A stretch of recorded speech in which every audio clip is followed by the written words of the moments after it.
하나님은 영이시니 예배하는 자가 영과 진리로 예배할지니라.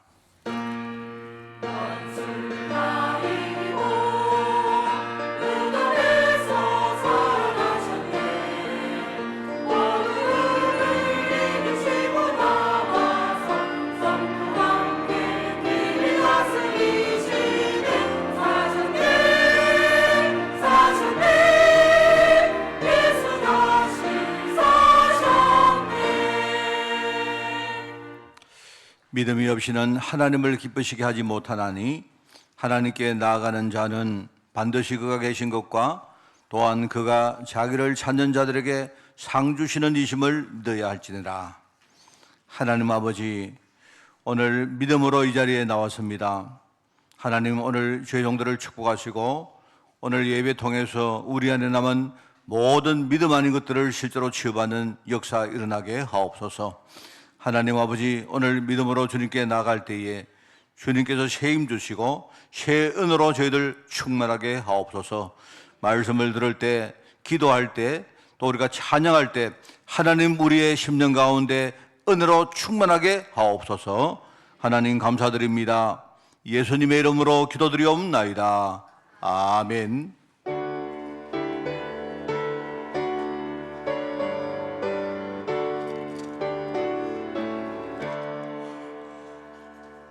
주에게 있는 모든 것을 아낌없이 드리네. 사랑하고 의지하며 주만 따라 살리라. 주께 드리네. 주께 드리네. 사랑하는 구주 앞에 모두 드리네. 내게 있는 모든 것을 겸손하게 드리네. 세상 욕심 멀리하니 나를 받아 주소서. 주께 드리네. 주께 드리네. 사랑하는 구주 앞에 모두 드리네. 내게 있는 모든 것을 주를 위해 드리네. 주의 성령 충만하게 내게 내려주소서. 주께 드리네. 주께 드리네. 사랑하는 구주 앞에 모두 드리네. 아멘.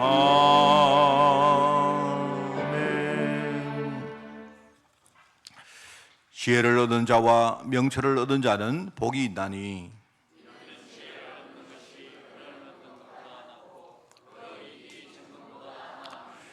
지혜는 진주보다 귀하니 네가 사모하는 모든 것으로도 이에 비교할 수 없도다.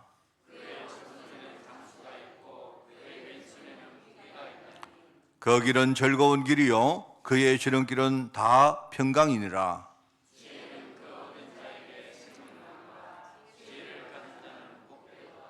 여호와께서는 지혜로 땅에 틀을 놓으셨으며 명철로 하늘을 견고히 세우셨고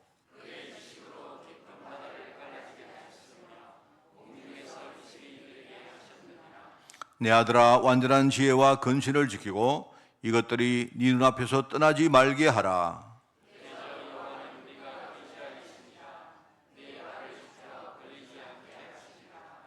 아멘. 전능하사 천지를 만드신 하나님 아버지를 내가 미사오며 그 외아들 우리 주 예수 그리스도를 미사오니 이는 성령으로 잉태하사 동정녀 마리아에게 나시고 본디오 빌라도에게 고난을 받으사 십자가에 못 박혀 죽으시고 장사한 지 사흘 만에 죽은 자 가운데서 다시 살아나시며 하늘에 오르사 전능하신 하나님 우편한 자 계시다가 저리로서 산자와 죽은 자를 심판하러 오시리라. 성령을 미사오며 거룩한 공회와 성도가 서로 교통하는 것과 죄를 사하여 주시는 것과 몸이 다시 사는 것과 영원히 사는 것을 미사옵나이다. 아멘.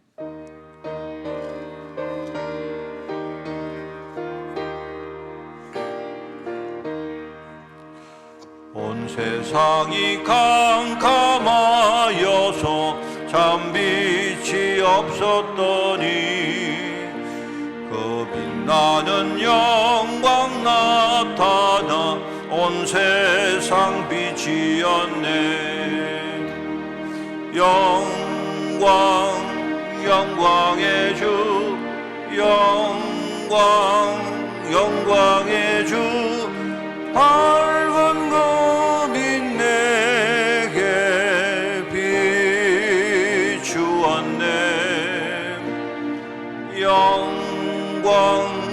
영광의 주,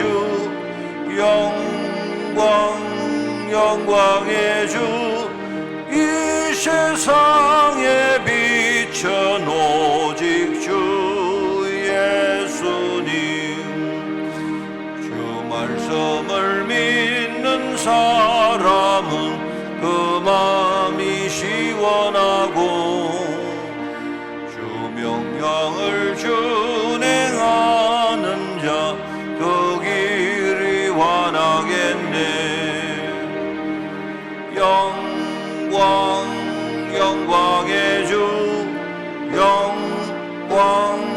영광의 주, 밝은 그 빛 내게 비추었네. 영광의 주, 영광의 주, 이 세상에 빛은 오직 주 예수님. 죄 가운데 사는 사람은 그 눈이 어두워도 그 죄악을 씻는 날에는 그 눈이 밝아지네. 영광의 주, 영광의 주, 밝은 그 빛 내게 비추었네. 영광의 주, 영광의 주, 이 세상에 빛은 오직 주 예수님.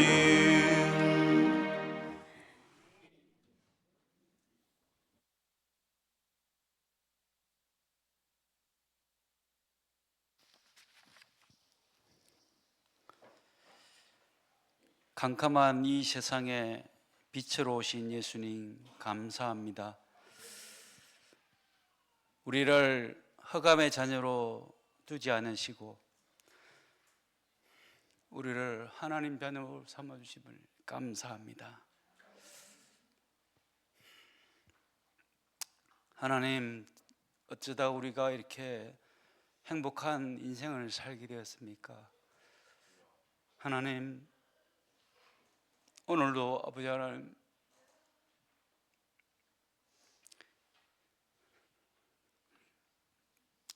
최고로 축복받은 하나님의 자녀가 최고의 가장 귀한 것을 드리기 위해 이 시간에 모였습니다. 하나님, 이 시간 하늘 문을 여시고 하나님 축복하여 주옵소서. 하나님, 우리의 인생이 정말 이렇게 귀한 인생으로 된 것, 오직 그리스도의 십자가의 그 보혈의 은혜로 말미암음을 이 시간에 고백합니다. 우리의 자랑은 오직 십자가의 그 은혜이오니 하나님 아버지, 우리의 남은 인생 이 십자가를 붙잡고 십자가만을 자랑하는 귀한 인생 살게 하여 주옵소서. 하나님 감사합니다. 하나님 최고의 축복받은 자녀들이 하나님 우리의 인생을 드리기 위해 이 자리에 고개를 숙이사오니 최고의 하나님께서 기뻐 받으신 이 예배가 되게 하여 주옵소서. 하나님 감사합니다. 지난 3월 한 달 동안 다윗의 인생을 통하여서 우리의 인생을 돌아보게 하신 하나님 감사합니다. 하나님, 다윗은 어렸을 때부터 하나님으로부터 분명한 소명을 가졌습니다. 하나님 아버지, 그 정체성으로 말미암아 다윗 인생의 어떠한 어려움도 이겨낼 수 있는 아버지 강력한 원동력이 되었습니다. 하나님, 그러나 그 소명받은 다윗 또한 여러 가지 성장하면서 수많은 문제 앞에 있었지만 하나님 아버지, 그것을 절대로 원망하지 아니하고 다윗의 큰 그릇을 갖출 수 있는 아버지 그러한 축복의 사건으로 만들었다고 했습니다.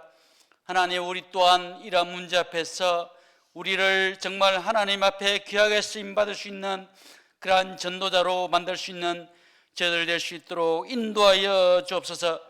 다윗의 중년기에 수많은 잘못과 아버지 여러 가지 많은 가정의 어려움이 있었지만 그것 또한 아버지 앞에 낱낱이 아버지 회개하면서 새로운 갱신으로 하였습니다. 다윗의 노년기는 정말로 아버지 하나님 오직 언약의 유산을 남길 수 있는 귀한 노년기를 보냈다고 하였습니다. 하나님 아버지, 나의 인생은 어디에 와 있습니까? 나의 인생이 소년기입니까? 성장기입니까? 중장기입니까? 노년기입니까? 하나님 아버지, 하나님 앞에 나의 인생도 다윗과 같이 멋진 인생, 귀하게 쓰임받는 인생으로 하나님 두 손 들어 축복하여 주옵소서. 그래, 정말로 아버지 하나님, 한번 왔다 가는 인생, 하나님 앞에 귀하게 쓰임받는 인생으로 하나님 축복하여 주옵소서.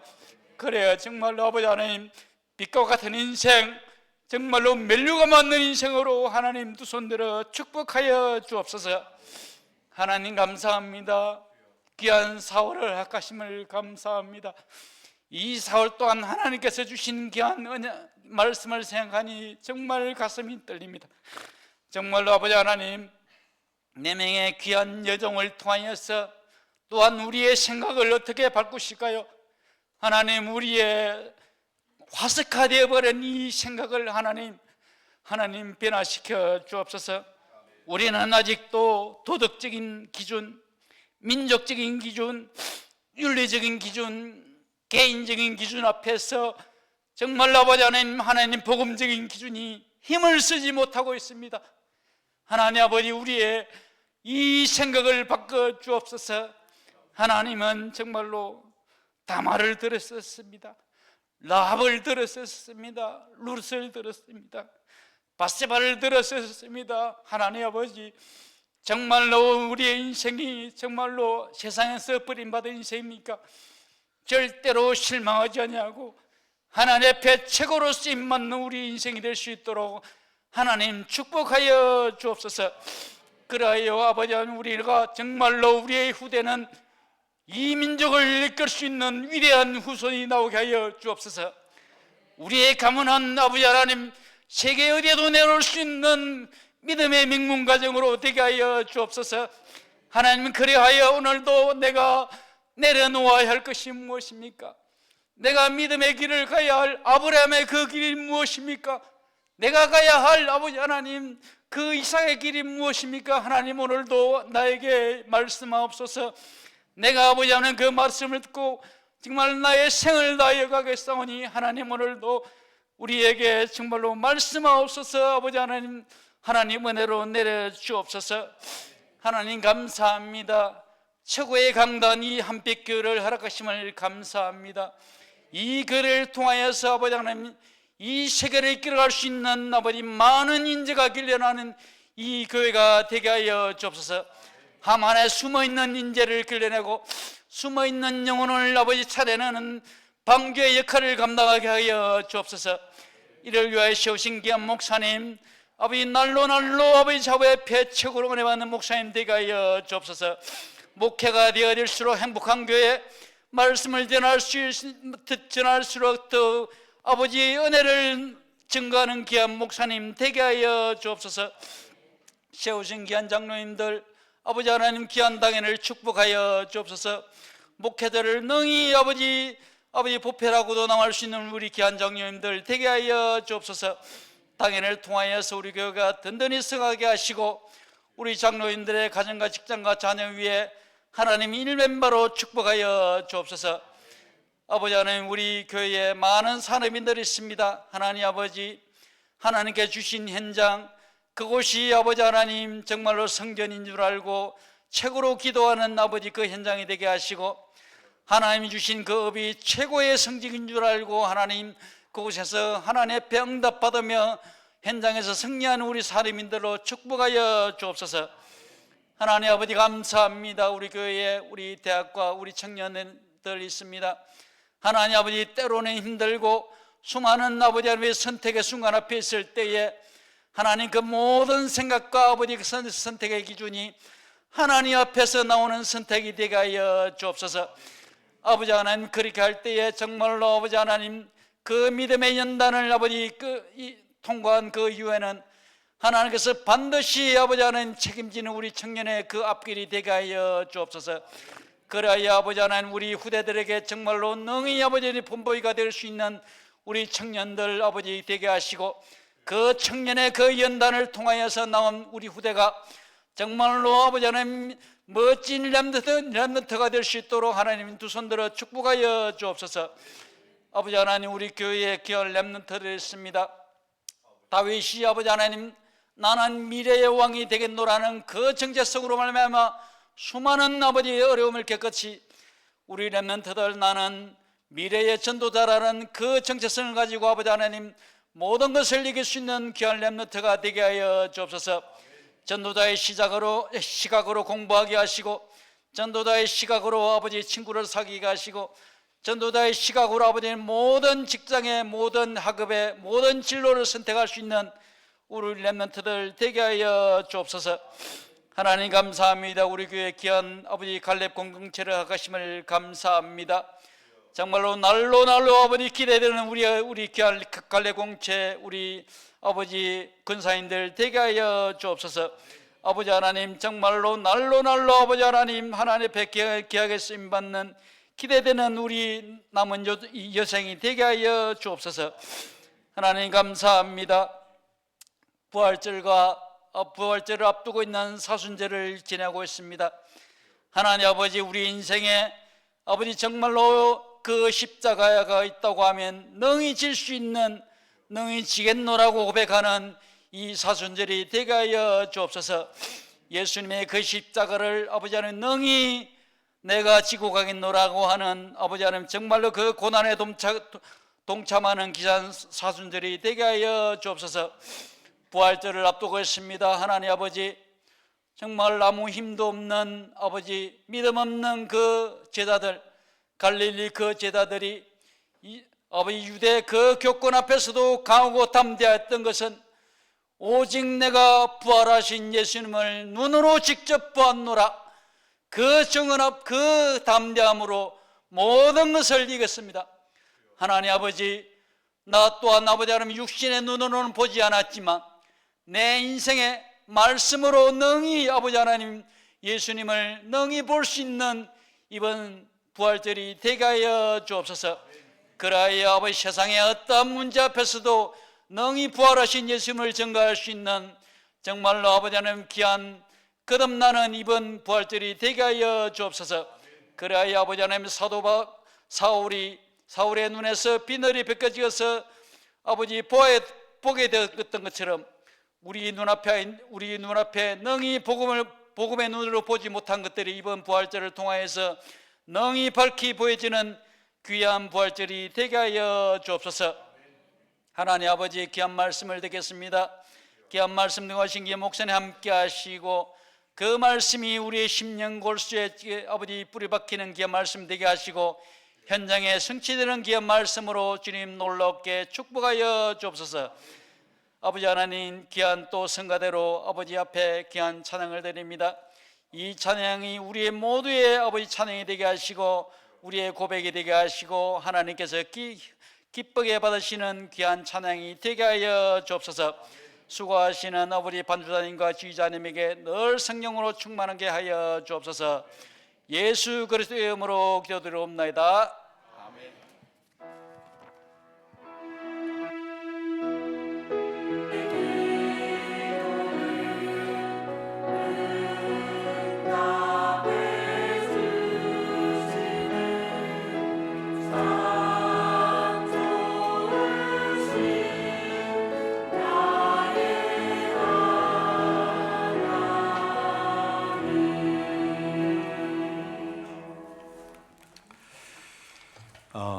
오늘 봉독할 하나님의 말씀입니다. 창세기 38장 말씀을 봅니다. 창세기 38장 24절에서 30절까지 말씀, 제가 진 성경으로 구약 성경 60쪽에 말씀이 나옵니다. 창세기 38장 24절에서 30절 말씀을 제가 봉독을 합니다. 석 달쯤 후에 어떤 사람이 유다에게 일러 말하되 네 며느리 다말이 행음하였고 그 행음함으로 말미암아 임신하였느니라. 유다가 이르되 그를 끌어내어 불사르라. 여인이 끌려나갈 때에 사람을 보내어 시아버지에게 이르되 이 물건 임자로 말미암아 임신하였나이다. 청하건대 보소서 이 도장과 그 끈과 지팡이가 누구의 것이니까 한지라. 유다가 그것들을 알아보고 이르되 그는 나보다 옳도라. 내가 그를 내 아들 셀라에게 주지 아니하였음이로다 하고 다시는 그를 가까이 하지 아니하였더라. 해산할 때에 보니 쌍태라. 해산할 때에 손이 나오는지라. 산파가 이르되 이는 먼저 나온 자라 하고 홍색실을 가져다가 그 손에 메었더니 그 손을 도로 들이며 그의 아우가 나오는지라. 산파가 이르되 네가 어찌하여 터뜨리고 나오느냐 하였으므로 그 이름을 베레스라 불렀고 그의 형 곧 손에 홍색 실을 잇는 자가 뒤에 나오니 그의 이름을 세라라 불렀더라. 아멘.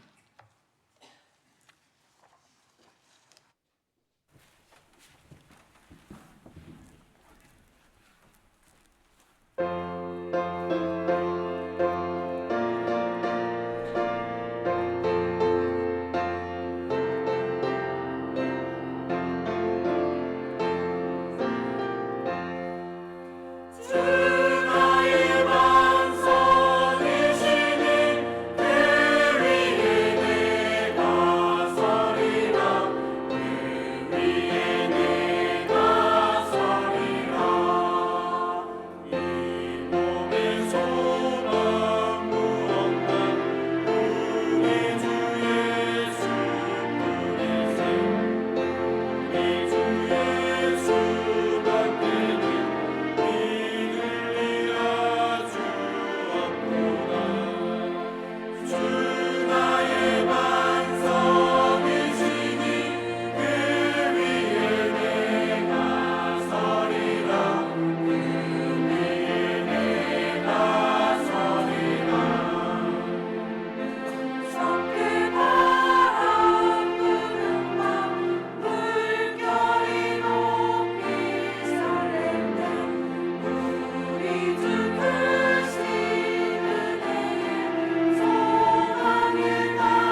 할렐루야. 우리 크게 아멘 하면 합니다. 할렐루야. 제가 기도하는데, 장로님 기도하는데 너무 세게 내가 막 아멘 하다가 방금 나왔는데 내가 뭐 해야 될지 잠시 정신을 좀 못 차리겠더라고요. 오늘 여러분이 진짜 말씀 속으로 들어가는 그런 축복이 있기를 바랍니다.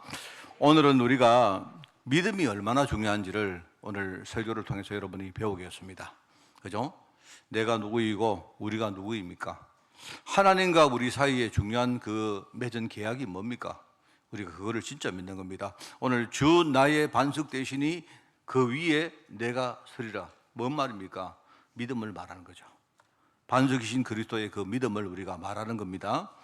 여러분이 오늘 믿음 가지고 진짜 여러분 흑암과 불신앙과 싸우는 길은요 믿음밖에 없습니다.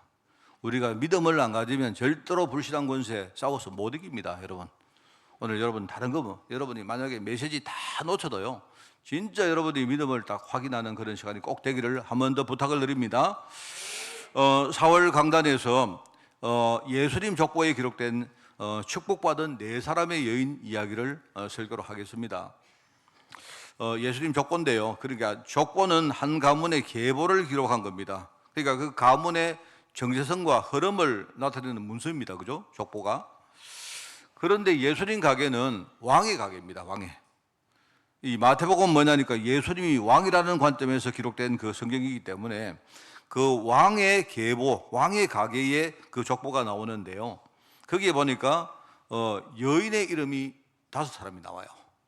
그 5명이 나옵니다. 그런데 그 중에 한 사람은 누구냐? 예수님의 육신적인 어머니 마리아를 제외하고 4명이 나오는데 이제 지금 기준으로 보면 참 설명하기 힘든 이야기입니다. 참 이해하기 힘듭니다. 그래서 제가 지난주 뭐라고 했습니까? 우리가 성경을 이해할 때는 3가지 영역이 있다고 했죠. 하나는 뭐라 했습니까? 우리가 상식의 영역입니다. 누구라도 어떤 사람이라도 다 이해할 수 있는 영역이 있어요. 부모님을 공격해라 이 말은 뭡니까? 그거는 누구라도 다 알 수 있는 이야기입니다. 그죠? 그거는 상식입니다. 그런 게 있고 그 다음에 성경에는 우리가 하나님의 은혜 받아야 알 수 있는 그런 부분이 있습니다. 주 예수를 믿으면 구원받는다 이 말은요 여러분이 이게 우리 은혜 받은 사람만 알 수 있는 이야기입니다. 그죠? 그게 이제 제가 일반 계시라는 영역이다 그런 말을 했죠. 그리고 은혜 받은 사람도 잘 이해하기 어려운 영역이 있습니다. 그 특별한 그런 계시의 영역이 있어요. 이제 오늘 아마 그런 이야기인데 여러분이 이걸 잘 이해해야 됩니다. 그 설교는 뭐냐니까 여러분 특별 계시를 일반 계시로 만드는 것이 설교입니다. 그죠? 여러분이 깨닫는 축복이 있기를 바라요. 오늘 여기 보니까 다말이라는 여인에 대한 설교입니다. 다말. 이 다말은 한마디로 하나님의 언약을 이어간 대표 가문인 아브람 가문이 있는데요. 그 아브람 가문에 씨를 남겨서 하나님의 축복을 받은 여인입니다. 얼마나 중요합니까? 참 저는 이렇게 옛날에 제가 글쎄 한 좀 어릴 때 청년 때 이쯤입니다. 제일 제가 이해하기 어려웠던 사람이 있어요. 누구냐니까 그게 에서와 야곱 이야기입니다. 야곱은 얼마나 사람이 거짓말도 잘하고 머리도 쓰고 인본주의고 그런 사람입니까? 그런데 반면에 에서는 아주 뭡니까? 동생에 비해서는 순진합니다. 그죠? 그런데 하나님이 왜 에서가 아니고 그 야곱을 축복했을까요? 하나님이 야곱을 축복하셨는데 그 야곱이 뭡니까? 장자가 아닌데 차자인데 동생인데 야곱이 뭡니까? 장자의 축복을 받은 거예요. 왜 그럴까요? 저는 한참 동안 그 이해 못했습니다. 그런데 어느 날 제가 알게 된 게 있습니다. 그게 뭐냐니까 비록 이 야곱은 사람이 인본주의자고 머리 잘 쓰고 아주 교활하고 거짓말도 잘하고 이런 사람이지만 하나가 있습니다. 하나님의 그 계보를 이어가는 그 가문의 장자권이 얼마나 중요한지 이걸 아는 사람이에요. 반대로 에서는 굉장히 사람이 순진하고 그런데 자기가 받은 그 장자권이 얼마나 가치가 있는지 이걸 몰랐어요. 이게 내가 받은 뭡니까? 우리 가문의 그 장자권이 팥죽 한 그릇하고 바꿀 정도로 그 정도로 뭡니까? 아무 가치가 없는 그렇게 생각한 겁니다. 그래서 제가 그걸 알았단 말입니다. 이 가문이 바로 언약을 이어가는 가문인데 언약을 이어가는 바로 대표 가문인데 그 가문의 그러니까 일종의 상속자입니다. 언약의 상속자입니다. 이 가치를 몰랐던 사람이고 한 사람은 이걸 알았던 사람이에요. 여러분, 이게 이제 어떤 우리 인생에 우리가 응답받느냐 그렇지 않느냐 이게 결정하는 겁니다.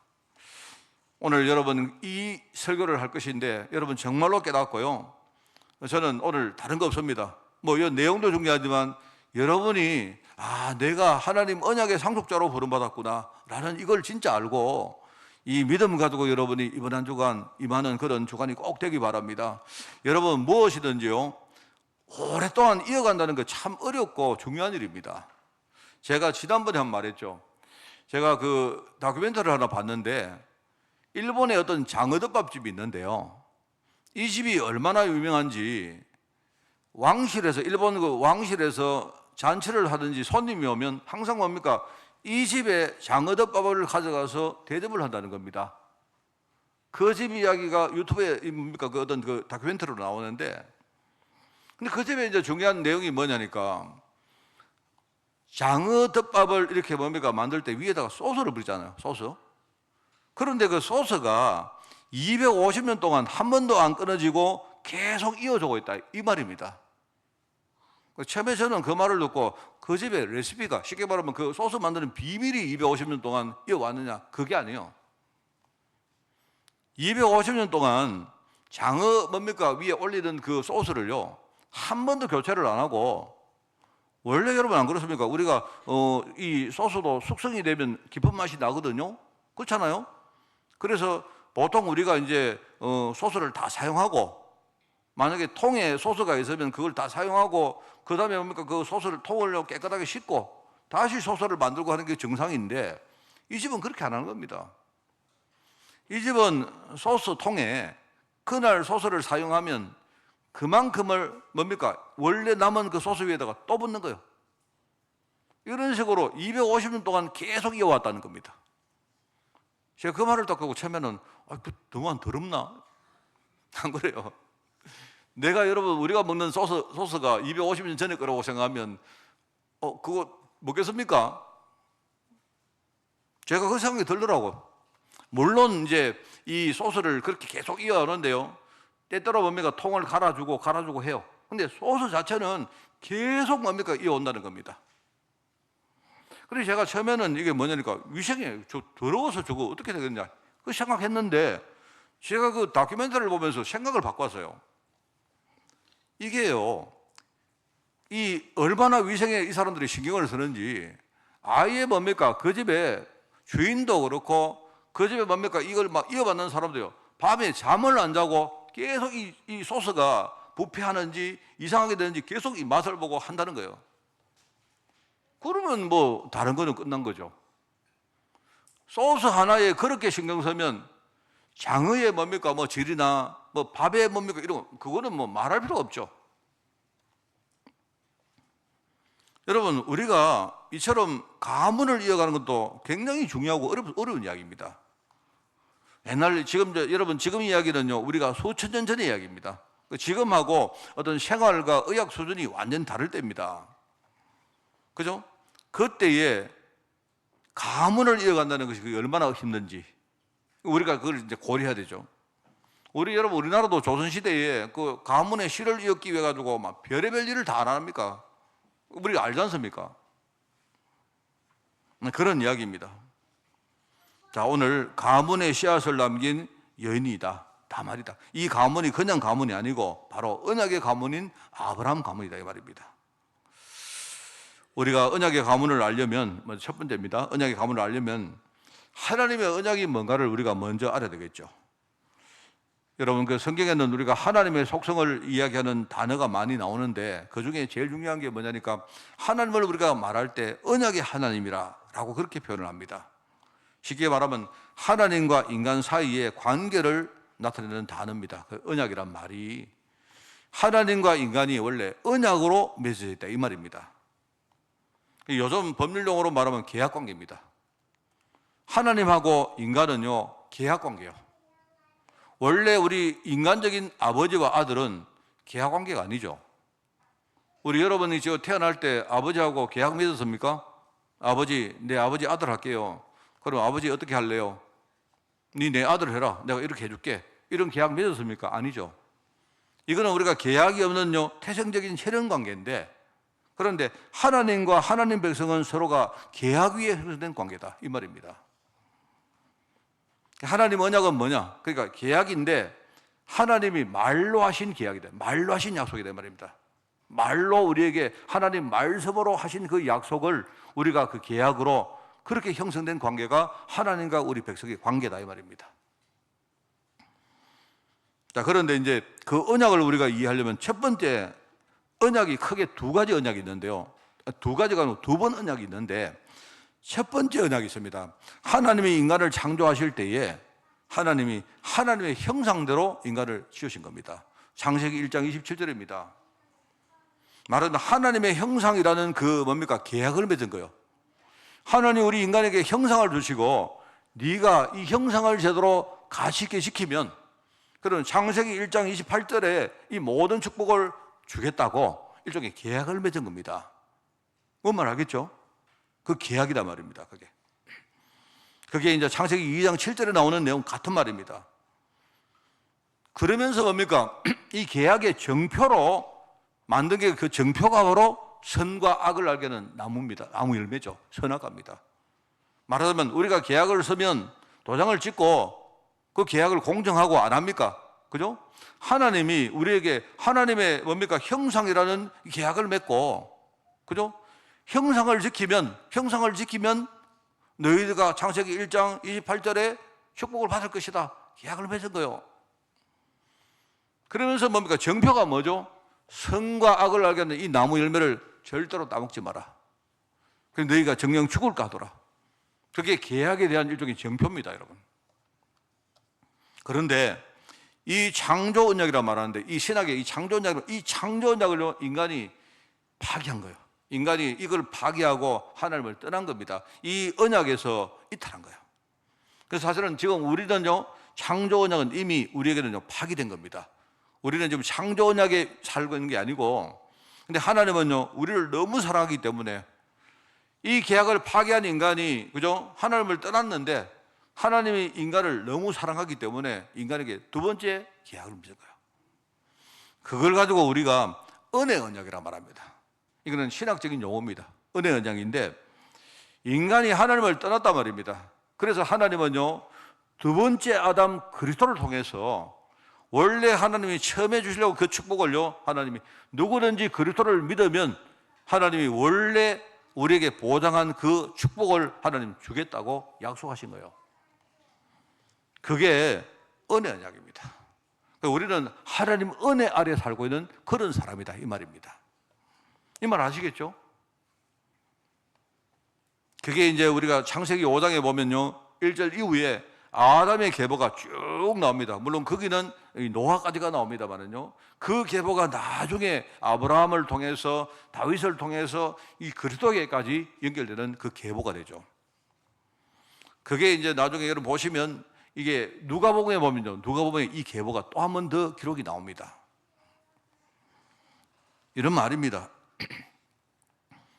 그런데 하나님이 이 영원한 언약의 정인으로 누구를 세우셨느냐? 하나님이 창세기 12장에 보니까 아브라함 가문을요, 이 영원한 언약, 은혜 언약의 정인으로 하나님이 세우신 거예요.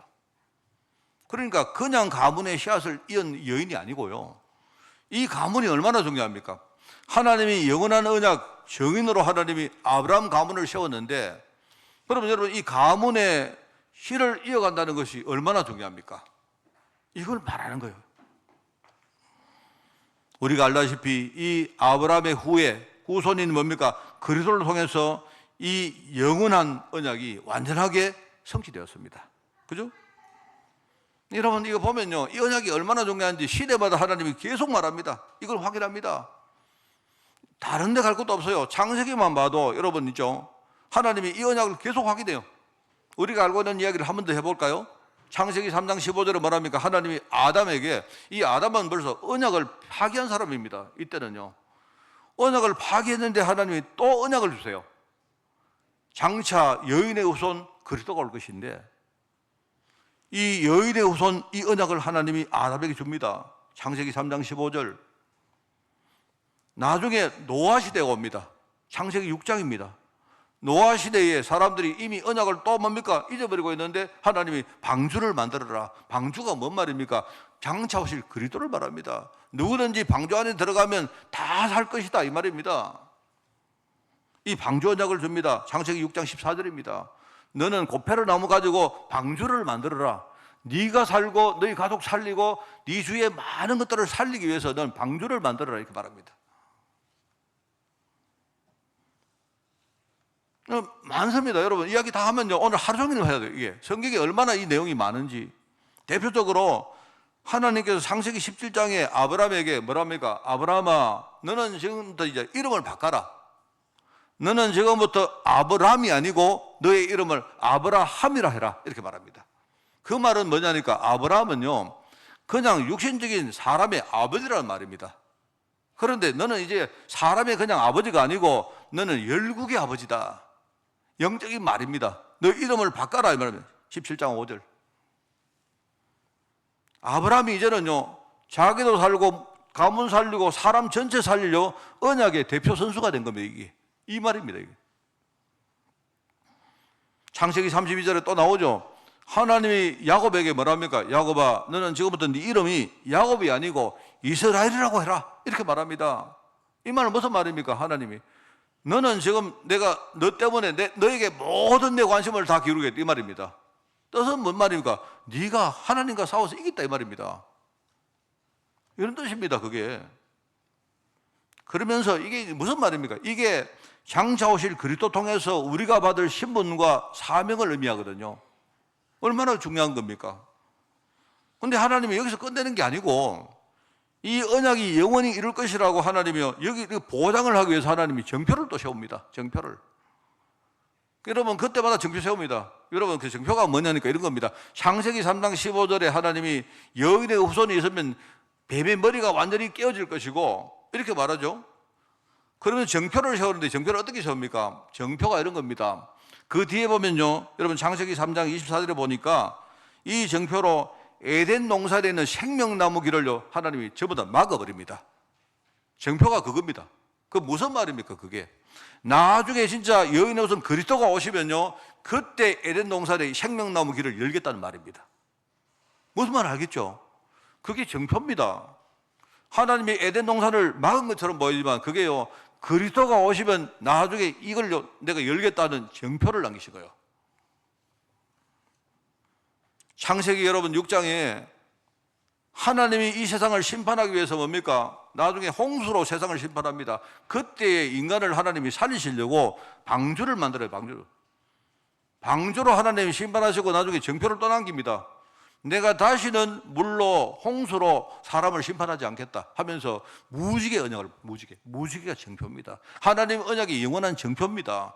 내가 영원한 언약, 은혜 언약이 영원히 이루어질 것이라고 하나님이 무지개를 통해서 증거를 남기신 거예요. 여러분 지금 우리 있지 않습니까? 지금도 비가 오면 나타나잖아요. 성경에 그렇게 나옵니다. 창세기 17장에 하나님이 네 이름을 아브라함이라고 이렇게 말하고 그때 하나님이 정표를 남기는데 뭐냐니까요? 모든 남자의 몸에다가 할례를 하라. 할례가 정표입니다. 우리 몸에 남긴 뭡니까? 언약의 정표가 할례입니다. 할례. 몸에 새긴다는 말입니다. 몸에. 자꾸 잊어버리니까 몸에다가 새기는 거예요. 내가 영원히 언약 가운데 너를 축복할 것이다. 하나님이 정표를 남겼다 이 말입니다. 나중에 그런데요 문제는 의미를 모르고 사람들이 그냥 뭡니까? 할례만 봐. 몸에 그냥 할례만 새기는 겁니다. 그래서 나중에 뭐 성경에 손할례당이라고 나오죠. 그게 뭐냐니까 언약은 모르고 할례만 받는 사람을 말하는 거예요.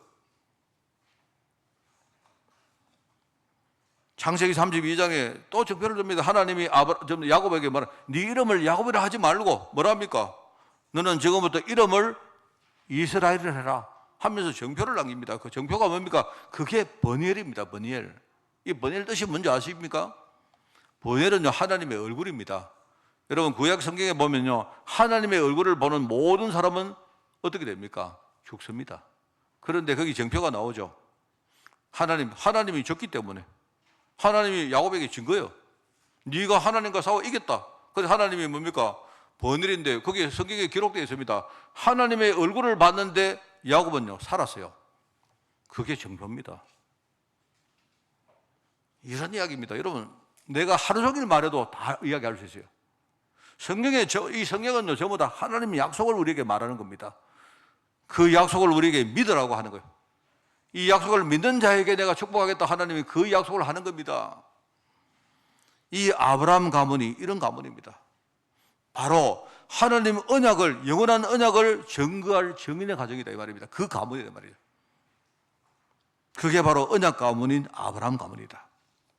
제가 여러분 이야기했는데 이야기했습니까? 오늘 두 번째, 이제 이 언약의 가문에 이 씨앗을 이어간 사람이 다말이다 이 말입니다. 자, 그래서 여러분 좀 약간 이해하기 어렵고, 제가 이야기했죠. 오늘 설교는 19금이라 했습니까? 집에 가셔가지고 19세 이상들은 전부 다 집에 가서 성경 좀 읽어보시고, 예컨대 그냥 좀 제가 여기서 말하기는 좀 그런 것들이 많이 성경에 있기 때문에 그냥 읽어보시고, 좀 의문 나시거든 주위 가까운 분들하고 좀 이야기 나누시고, 좀 우리 교육자들에게 좀 여러분 전화해서 좀 배우시고 그렇게 하십시오. 먼저 우리가 지금 이제 한 4,000년 전이라는 사실을 여러분 먼저 고려를 하셔야 됩니다. 이때가 대략 한 우리나라로 따지면, 글쎄요, 우리나라가 제가 알기로는 한 신라 시대보다도 더 전이고, 아마 가야 시대보다도 더 전이고, 아마 그때입니다. 근데 우리나라 역사로는 잘 모르겠는데 대충 한 4,000년, 4,000 몇백 년 전이면 그때 과연 우리나라가 과연 있었을까 할 정도의 그때 이야기입니다. 그때 이야기인데, 그때를 여러분이 고려해서 이 계대 결혼이라는 이 문화를 제대로 여러분이 이해를 하셔야 됩니다. 이건 뭐냐니까, 지금과 달리 그때는요, 사람이 개인의 힘 가지고 우리가 먹고 사는 것도 힘들고 생명을 유지하는 게 굉장히 어려운 시대입니다. 그 여러분 성경에 보면 그 사람들 예사로 뭡니까? 사람들을 죽이고 막 사람들을 어떻게 하고 그런 이야기가 많이 안 나옵니까? 그런 시대입니다. 그런데 지금과 달리, 지금은 여러분 우리가 국가 공동체가 있고 여러분 사회 공동체가 아니십니까? 이 공동체가 생계를 또는 안전을 책임져 주잖아요. 안 그렇습니까? 그 당시에는 그런 거 없단 말입니다. 그런 거 없다 보니까 결국은 사람들이 개인 힘 가지고 우리가 살기 힘드니까 결국 믿을 것은, 의지할 것은 뭐냐? 혈육밖에 없는 거야. 자기 가문의 혈육밖에 없는 거야. 이제 그래서 생겨난 겁니다. 그 당시에 뭐냐니까 남자들은 주로 가문을 지키고 싸우고 이렇게 하다 보니까 남자들이 뭡니까? 여자들에 비해서 굉장히 빨리 죽습니다. 그래서 가문을 그래도 유지해야 되기 때문에 형이 죽으면 이제 그 동생들이 순서대로 형수와 결혼해서 가족들을 책임지는 그런 제도입니다. 여러분, 그런 제도입니다. 그런 제도를 여러분이 이해를 하시고요. 우리가 알다시피 이제 야곱이라는 사람의 아들이 많았는데 그 중에 네 번째 아들이 누굽니까? 유다입니다. 유다. 그죠? 유다인데 예수님이 바로 유다의 혈통으로 오시거든요. 오시는데 이 넷째 아들이 유다인데 사실 이 유다가 야곱 아들 가운데 가장 축복을 받아요. 왠지는 모르겠는데 옥자는 그런 이야기 합니다. 예컨대 요셉을 죽일 때 요셉이 이렇게 죽게 됐는데 그래도 요셉을 안 죽이고 나중에 팔자고 제안했던 사람이 유다기 때문에 하나님 그래도 유다를 축복했다 하는데 저는 그건 아닌 것 같습니다. 그거는 잘 모르겠는데, 또 어떤 사람은 뭡니까? 이 유다가 동생을 팔았다고요 막 비난하는 그런 데도 많거든요. 어떻게 형이 아들을, 동생을 뭡니까? 노예로 파느냐 이렇게 하는데 잘 모르겠습니다. 그건 아닌 것 같고 제 생각에는. 어쨌든 네 번째 아들이 유다인데요. 근데 이 유다에게 아들이 세 명이 있는 겁니다. 아들이. 첫 번째 아들은 엘이고, 두 번째는 오난이고, 세 번째는 셀라라는 아들이 있어요. 그래서 말하자면 이 다말이 누구냐? 이제 첫 번째 아들인 엘의 부인인 겁니다. 유다가 볼 때는 며느리죠, 며느리. 말하자면 맏며느리죠. 그런데 이제 엘이 이제 빨리 죽은 겁니다. 빨리 죽은. 그래서 이제 나중에 뭡니까? 둘째 아들인 오난이 형수와 결혼하는데, 그죠? 근데 제가 말하기 좀 힘든데 읽어보시고요. 이 오난도 이제 결국 빨리 죽은 겁니다. 자, 그러다 보니까 이제 아버지 유다가 걱정이 되는 겁니다. 셋째 아들이 있는데 아직 셋째 아들이 이 셀라가 이게 어린 거예요. 그러니까 혹시나 형수한테 저거 또 결혼시키면 저거마저 저거 죽어버리면 이제 자기 가문의 대가 끊어지는 거 아닙니까? 그래서 이제 아버지가 유다가 어떻게 하느냐? 이제 그 셋째 아들을요 결혼을 안 시킨 거예요. 그러면 다말 입장에서는 자기가 뭡니까? 어떻게 하든지 이 가문의 시를 받아서 뭡니까? 가문을 이어가야 되는데 방법이 없지 않습니까? 그래서 어떻게 했느냐? 시아버지를 속이고 그 시아버지의 시를 받아가지고 그 가문에 후회를 낳은 거예요. 그 이야기입니다. 자, 여러분 이해하겠습니까? 뭐 그런 이야기입니다. 이 다말 입장에서는 뭡니까? 그 가문의 시를 이어갈 방법이 없는 겁니다. 그래서 유다를 속이고 그 시를 받아서 나중에 임신을 했는데 오늘 제가 읽은 본문이 바로 임신한 장면을 누가 이 유다에게 일러주는 이야기부터 내가 아까 읽은 거예요. 나중에 이 유다가 자기 맏며느리가 임신을 했다고 하니까 말하자면 저 나쁜 짓 했다 이렇게 생각하고 죽이라고 말합니다. 그런데 그 전에 자기 아버지가 모르고 그 유다하고 관계를 맺을 때 뭔가 정표를 준 게 있거든요. 이 유다 다말이 자기 아버지에게 정표를 냅니다. 그 정표를 받아본 유다가 뭐라고 합니까? 아, 내가 틀렸다. 내가 틀렸다. 바로 그가 옳다. 다말이 옳다. 자기는 뭐냐니까 육신적으로 생각하고 자기 셋째 아들 셀라가 죽을까봐 그것만 생각하고 자기는 결혼을 안 시켰는데 다말은 다른 생각을 하는 겁니다. 육신 생각을 하는 게 아니고 뭐죠? 하나님의 언약을 이어갈 이 가문의 중요한 언약의 생각을 한 거예요. 그걸 알고 유다가 뭐랍니까? 내가 틀리고 그가 옳다고 말하죠. 다말이 옳은 거예요. 그 이야기입니다. 그래서 그에게서 시를 받아서 아들을 낳았는데 그 아들이 쌍둥이 아들입니다. 그 이야기가 뒤에 쭉 나오죠. 이제 그 사람이 뒤에 우리가 마태복음 1장에 나오는 그죠? 예수님의 족보에 유다가 다말에게서 누구를 낳았다 나옵니까? 베레스와 셰라를 낳았다 이렇게 나와요. 그 이야기입니다. 먼저 태어났는데 베레스는요 먼저 태어났는데 그 성경에는 뭐라고 하느냐? 이 베레스가 아우입니다. 동생인 겁니다. 그 이야기가 재밌게 나오죠. 진짜인지 가짜인지는 모르겠습니다만은요. 이 쌍둥이를 이게 임신을 했는데 이게 이제 해산을 할 때 쌍둥이인데 이제 먼저 하나가 손이 툭 튀어나온 거예요. 손만 나와도 먼저 나왔기 때문에 이거는 형인 거예요. 맞잖아요. 그래서 이제 손에다가 뭘 했느냐? 이제 형이라고 이 장자라고 여기다가 홍색 실을 붉은색 실을 여기다가 맨 겁니다. 실을 딱 맸는데 이게 안 나오고 속 들어간 거예요. 속 들어간 사이에 동생인 이 베레스가 그죠? 엄마의 그 태를 찢어버리고 지가 먼저 튀어나온 거예요.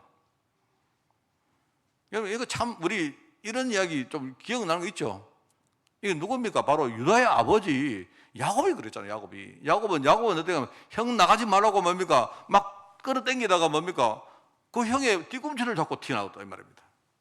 아마 그때는 쌍둥이들이 먼저 나가려고요. 장자를 하려고 막 그렇게 경쟁을 막 했던가 봐요. 그래도 경쟁률이 2대 1이니까 좀 나았습니다. 그죠? 네. 그런 이야기입니다. 그래서 태어난 사람이 이제 베레스고 나중에 손목에 홍색실을 메고 태어났는데 그 사람이 셰라인데 이 사람이 형이다 이 말입니다. 여러분 저 옛날부터 이거 궁금했어요. 제가 뭐냐니까요. 제가 지난주에 말 안 했습니까? 제가 지금까지 많은 데가 기록을 봤는데 저는 한 청년쯤 됐을 때 왜 예수님 족보에 다른 사람은 누가 누구를 놓고 이렇게 나오는데 한 명만 나오는데 왜 그런데 희한하게 유다는 다말에게서 베레스와 셰라를 낳았다 이렇게 나와요. 그러면서 그 다음에 베레스가 또 누구를 낳고 이렇게 나오거든요. 그럼 셰라는 누굽니까? 그 셰라라고 왜 족보에 왜 나와요? 그 족보에. 제가 그거 되게 궁금했거든요. 제가 이 성경을 읽으면서 저는 옛날부터 뭘 생각했느냐? 예수님이 볼 때 예수님의 어떤 우리가 계보를 보면 육신적 계보는 분명히 베레스입니다. 그죠? 베레스가 누구를 낳고 해가지고 예수님이 태어나죠. 그 태어나는데 제가 볼 때는 언약적인 계보는 셰라입니다. 셰라. 예수님은 셰라가 장자 아닙니까? 그죠? 장자. 제가 아까 말했던 계대 결혼의 문화를 여러분 이해하시면요 이해가 돼요 이게. 제가 본 그 문헌 중에 많은 주석가들이 여기에 대해서 이야기하는 거 한 번도 못 봤습니다. 저는. 그렇습니다. 그 계대 결혼이 뭐냐니까 이런 겁니다. 만약에 동생이 형수하고 결혼해서 아들을 놓으면 그 아들은 누구 아들입니까? 그 아들은요, 동생 아들이 아니고 형 아들이 된 거예요. 육신적으로는 동생이 낳았지만 그 가문의 계보상으로는요, 형 아들이 된 거예요. 그러니까 아까 둘째 오난도 자기가 형수하고 결혼해서 아들을 놓으면 내 아들이 아니고 형 아들이 되니까 이상한 짓을 했어요, 이 사람이. 그래가지고 이 사람이요, 그렇게 된 겁니다. 제가 볼 때는 언약의 족보로 볼 때는요, 예수님은 셰라의 자녀입니다. 셰라의 나는 후계라고 생각해요. 성경이 그걸 말하는 겁니다. 어쨌든 바로 뭡니까? 예수님은 언약의 후대로 오셨다 이 말입니다. 언약의 상속자로 그 계보를 따라오신 분이 바로 그리스도 예수님이시다 하는 그 말을 하는 거예요. 이런 가문입니다, 여러분. 중요하죠? 여러분, 이제 제가 이 다말 이야기를 잠깐 했습니다. 뭐 여러분이 좀 이해가는 부분도 있고 또 그렇지 않은 부분도 있을 겁니다. 여러분이 기도하시면서 여러분이 인도받으시면 되겠는데요. 중요한 건 이겁니다. 오늘 말씀을 제가 이렇게 정리를 하겠는데 그게 세 번째입니다. 하나님은 모든 성도에게 언약의 상속자로 우리를 부르셨다는 말입니다. 그렇습니다. 그게 하나님이 언약을 아브라함 가문 통해서 있게 하셨는데 나중에 예수님이 오시고 예수님이 언약의 주인공으로 이 땅에 오신 거 아닙니까? 그죠? 그런데 십자가에서 죽으시고 부활하심으로 주님께서 이 언약을 완전히 성취하신 이후에 그 다음부터 어떻게 합니까? 그리스도 이름으로 새 신분 얻은 모든 하나님 백성들을 언약의 상속자로 하나님 세우신 거예요. 그게 저와 여러분들입니다. 이걸 여러분이 아셔야 된다 말입니다. 말하자면 구약은 육신의 계보가 있었지만요, 신약에 와서는 영적인 계보로 옛날 그 계보 대체된 거예요. 그건 어디 나오냐? 로마서에 나옵니다. 로마서의 4장에 보면 이렇게 나옵니다. 로마서 누가 썼습니까? 바울이 기록했죠. 바울이 뭐라 합니까? 아브라함은 언약을 붙든 믿음의 의로 이 사람이 상속자가 되었다. 아브라함이 언약을 닦고 언약을 믿고 말입니다. 하나님이 아브라함의 믿음을 의로 보시고 이 사람을 언약의 상속자로 세우셨다 하는 말이 나오고요. 그 다음에 로마서 9장에 보면 이런 말이 나옵니다. 거기에 이삭과 이스마엘을 비교를 하는데, 그죠? 둘 다 아브라함의 자녀인데요. 이스마엘은 60의 자녀입니다. 60만의 자녀입니다. 그런데 이삭은 뭡니까? 하나님이 약속으로 주신 자녀이기 때문에 언약의 자녀다 이 말입니다. 이 말을 해요. 그렇기 때문에 우리가 믿음 가지고 사는 모든 성도들이 누구죠? 언약의 자녀고 약속의 자녀다. 언약의 상속자다 이 말입니다. 그렇게 말합니다. 그 저와 여러분이 우리가 언약적으로 볼 때에 우리가 아브라함의 지금 후대예요. 육신은 아니지만 그 말 합니다. 그게 마태복음 3장에 보면 이게 나옵니다. 마태복음 3장에 이미 그때 마태복음 3장은요 예수님이 오실 때 아닙니까? 그죠? 그때에 세례 요한이 막 일가를 합니다. 누굴 보고요? 이 바리새인들 보고, 바리새인 보고요, 이 독사의 자식들아 이렇게 욕을 막 해요. 그래 하면서 그때 뭐라고 세례 요한이 뭘 말하냐? 유대인들은 뭡니까? 이 사람들이 자기들이 육신적으로 아브라함 후예니까 그걸 굉장히 자랑스럽게 생각하는 겁니다. 이 사람들이. 그런데 세례 요한이 뭐라고 말합니까? 육신적으로 유대인들이 자녀가 아니고 후대가 아니고 유대인들이 뭡니까? 아니고 회개로 그리스도 열매를 맺는 사람이야말로 아브라함의 자녀가 아니냐 이렇게 말해요. 우리가 예수님을 믿고 진짜요 회개함으로, 회개가 뭡니까? 예수님을 믿는 겁니다. 그게 회개입니다. 내가 부족하기 때문에 예수님을 나의 주로 내가 시인하고 예수님을 내가 영접하는 게 그게요 회개입니다. 그 사람이 뭡니까? 아브라함의 자식이다 이 말입니다. 이 사람들이 뭡니까? 이 바리새인들이 그걸 속이는 거예요. 내가 유대인이다. 나 할례 받았다. 나는 원래 바리새인들이다. 이렇게 하면서 다른 사람 무시하고 이렇게 해요. 로마서 11장에 이런 말 나옵니다. 하나님이 이 언약 이어가기 위해서, 그죠? 하나님이 이 시대에 이스라엘의 남은 자를 하나님이 준비해놨다. 누굽니까? 저와 여러분 말한 거예요. 마치 엘리야 때, 그죠? 하나님이 엘리야에게 뭐랍니까? 엘리야에게, 엘리야가 낙심했는데 뭐라 하죠? 하나님이 아니다 엘리야야, 현장에 내가 바르게 무릎 꿇지 않은 실천명의 사람을 남겨놨다고 말합니다. 하나님이. 그처럼요, 하나님이 지금요 이스라엘의 남은 자를 하나님이 선택해서 지금 현장에 남겨놨다 이 말입니다. 그게 바로 저와 여러분들일 거예요. 그러면서 하나님이 우리에게 뭡니까? 이 그리스도 복음의 비밀을 깨닫게 하신 겁니다. 얼마나 감사합니까 여러분? 우리가 이 사실을 믿는 겁니다. 다말이 왜 축복받았느냐? 여러분, 다말이 그냥 한마디로 다말이 왜 축복받았느냐? 지금 말로 하면요 이 말입니다. 이 사실을 진짜 믿은 거예요. 내가 이스라엘의 남은 자임을 진짜 믿은 거예요. 내가 하나님의 언약의 상속자임을 진짜 믿고, 진짜요, 이렇게 축복받은 사람이 다말입니다. 하나님이 우리를 축복하신 이유 뭡니까? 이 복음의 비밀 우리에게 깨닫게 하시고, 이게 창세기 3장 15절 뭡니까? 여러분, 흑암권세 이기는 비밀은요 여인의 후손밖에 없어요. 그리스도밖에 없습니다. 맞죠? 여러분, 출애굽기 3장 18절 뭡니까? 우리가 세상을 살아갈 때, 여러분, 우리가 광야 같은 세상을 살잖아요. 그런데 광야에서 이기는 비밀은 뭐냐? 너희들이 광야에서 속죄 제물을 드리라, 희생 제물을 드리라 이 말입니다. 그거 외에는 없습니다. 세상 권세 이기는 비밀은 우리가 희생제사 비밀 가지고, 희생제사가 뭔 말입니까? 그리스도 말하잖아요. 우리가 그리스도 언약 붙들고 드리는 예배를 말하잖아요. 이게 이사야 7장 14절에 뭐랍니까? 보라, 처녀가 잉태해 아들을 낳을 것인데 그 이름을 뭐라고요? 임마누엘을 할 것이다. 이 비밀이 여러분 진짜 이거는요 세상이 모르는 비밀입니다. 하나님이 우리에게 이 비밀을 깨닫게 하신 겁니다. 우리가 언약의 상속자임이 그걸로 증명되는 거예요. 여러분, 여러분이 잘나서, 여러분이 똑똑해서 여러분 복음 깨달았습니까? 아니지 않습니까? 하나님이 내가 언약의 상속자이기 때문에 내에게 뭡니까? 이 복음의 비밀을 깨닫는 은혜를 주신 거 아닙니까? 그 말입니다. 이 사실을 우리가 믿는 거예요. 주는 그리스도시요 살아계신 하나님의 아들이라 하니까 하나님 뭐라 합니까? 아까 우리 찬양했지 않습니까?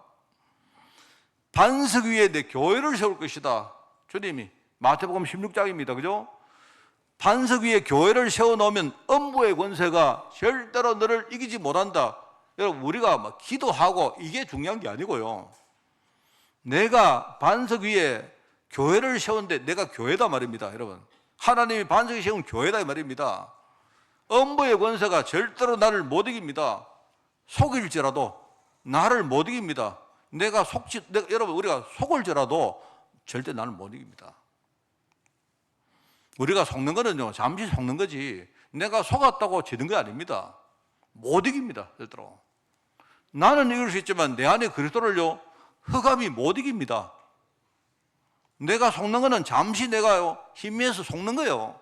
속는데 불가능. 내가 속으면 그러면 나는 지옥 갑니까? 아닙니다. 여러분, 뭐라고 합니까? 내가 천국 열쇠를 내게 줄 것인데 네가 땅에서 뭐든지 매면 하늘에서 맬 것이고 네가 땅에서 풀면 하늘에서 풀 것이다. 얼마나 대단한 말입니까? 그게 우리의 신분과 권세입니다. 그게 앞으로 우리가 해야 될 우리 미래고 우리가 해야 될 사명입니다. 아까 우리 장로님 기도할 때 막 제가 이야기 안 했습니까? 정말요 저는 우리 장로님 기도 잘했다 이런 뜻이 아니고요, 저는 우리 성도들이 진짜 눈에 좀 빛이 좀 나면 좋겠습니다. 우리가 많은 건 못해도 여러분 있지 않습니까? 우리가 예배 드리고 기도하고 전도하고 할 때 정말 우리가 생명 다 걸고 할 정도로 빛이 나면 좋겠습니다. 우리가 장로님 기도하고 올라오니까 여기 막 침이 가득해요. 내가 일단 닦았습니다. 닦으면서 그리스도 할렐루야. 뭔 말 알겠습니까? 우리가 이 축복을 받은 사람인데 무엇이 겁이 납니까? 무엇이 겁납니까? 마귀가 우리를 속인다고 겁납니까? 내가 속았다고 겁납니까? 겁납니까? 반석이 하나님 교회를 세울 것인데 음부 권세가 못 이긴다고 안 합니까? 여러분, 이 믿음을 내 속에 뿌리내리면요 음부 권세가 못 이기는 겁니다. 다말은요 이 믿음 가지고 승리했고 이 믿음 가지고 축복받은 여인이 다말입니다. 여러분, 저도 닮아가지고 지금 막 고함을 막 지르고 있는데, 저는 우리 청년들이나 진짜입니다. 우리 교회가 많은 사람 없어도 괜찮습니다. 한 명이라도 좋은데요 진짜 복음 확실한 사람, 이런 제자를 세우는 교회, 여러분, 정말 우리가 이 일을 위해서 우리 성도들이 정말로 함께 기도하고, 그죠? 나는 우리 교회 또 우리 집안에, 저도 우리 집에 우리 자녀가 아니십니까? 저는 정말로 우리 교회 청년들요, 나는 우리 청년들이 진짜 믿음 좋다고 생각합니다. 우리 교회 자라난 우리 청년들이 진짜 보고만 해서 애들이요 당당하게 서는 그 모습을 보면서 정말 저는 감사합니다. 우리 절대로 나중에 흔들리지 말고, 우리가 끝까지, 우리가 주님 오시는 그날까지, 우리가 그 전에 죽는다면 천국 가는 그날까지 흔들리지 말고 진짜 우리 믿음 가지고 기도하고 우리가 영적인 유산을 만들고 그렇게 합시다. 여러분, 다말처럼 승리하는 한 주간 되시기를 여러분 축복을 드립니다. 하나님 아버지 감사드립니다. 우리 다말처럼 축복의 사람으로 살아가기를 원합니다. 이 축복의 유산을 우리가 반드시 남겨서 우리 후대들에게 증거하고 우리가 천국 가기를 원합니다. 하나님, 우리 중심을 보시고 우리 교회를 축복하시고 우리 모든 현장사역을 축복하여 주옵소서. 하나님 감사드립니다. 예수님의 이름으로 기도드리옵나이다. 아멘.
나의 맘에 근심 구름 가득하게 덮이고 슬픈 눈물 하염없이 흐를 때 인자하고 부드러운 음성으로 부르사 나를 위로할 이 누가 있을까?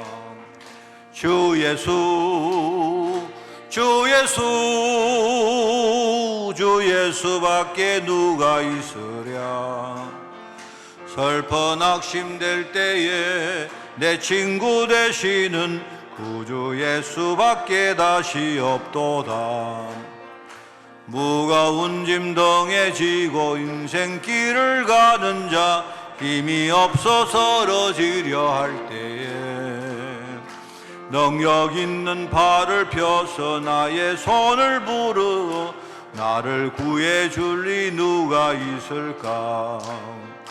주 예수, 주 예수, 주 예수밖에 누가 있으랴. 슬퍼 낙심될 때에 내 친구 되시는 구주 예수밖에 다시 없도다. 지연패를 돌아보니 부끄럽고 괴로워 자나깨 나 맘에 평안 없을 때 주한 죄인 용납하사 품에 안아주시고 게으르게 하실 이가 누굴까?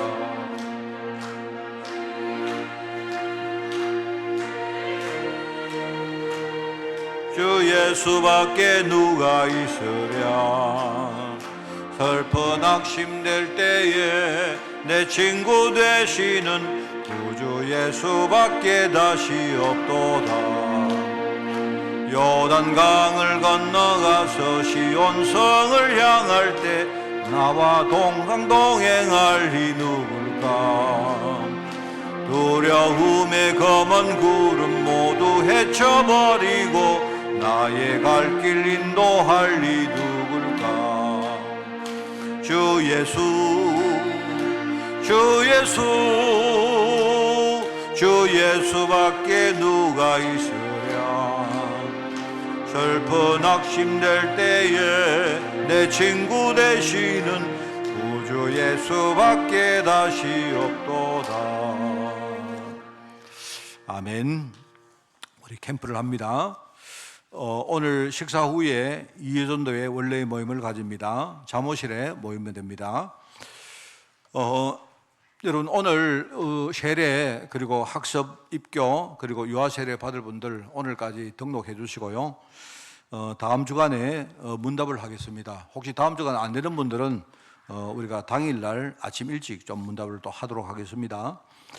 20일 날 부활주일입니다. 그날 우리 성례식을 가집니다. 여러분들 성례식 참여해 주시고 특별히 이번에 입교 학습 세례 그리고 유아 세례 받을 분들을 우리가 명단을 다음 주간에 공지를 좀 하겠습니다. 그래서 여러분들이 기도 많이 해 주시기를 꼭 부탁을 드립니다. 캠프팀 신청을 계속 받고 있습니다. 교회 방역 청소를 합니다. 오늘 합니다. 오늘 우리 대학 청년 공동체가 수고를 하겠습니다. 성도 동정입니다. 건강, 해외, 직장, 군 그리고 후대 비대면 예배치를 위해서 많이 기도해 주시고요. 여러분들이 오늘 정말 기도하는 그런 축복의 하루가 되기를 꼭 부탁을 드립니다. 캠프 통해서 하나님과 또 교회와 소통하는 축복 한 주간 있기를 바랍니다.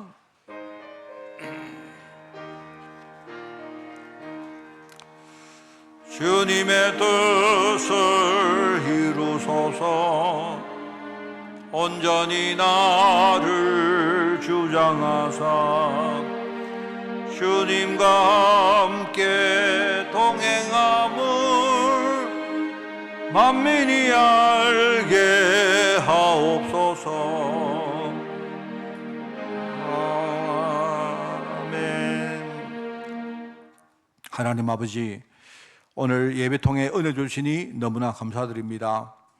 우리의 모든 것 주님께 드리오니 주님 받아 흠량해 주시고, 하나님 아버지, 우리가 이 땅 살면서 정말 주님 오시는 그날까지 건강하게, 특별히 우리 육신까지도 우리가 지키며 복음 전할 수 있도록 저희들 축복하여 주옵소서.